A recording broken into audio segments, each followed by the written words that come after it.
Naing ani kapalangga na ko ang akong iro. Si Antoy may ngalan ani. Na.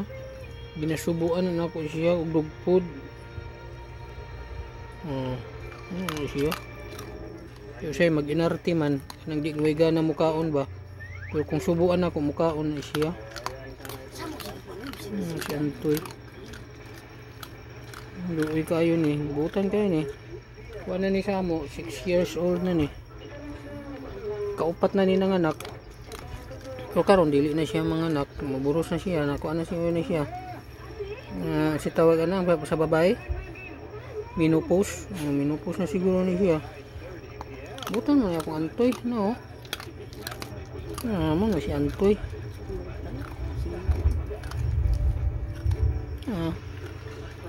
Nasubuan ako na siya. Mo na siya akong Antoy. Antoy na ha. Antoy na. Antoy kami. Sige, mura to. Bye.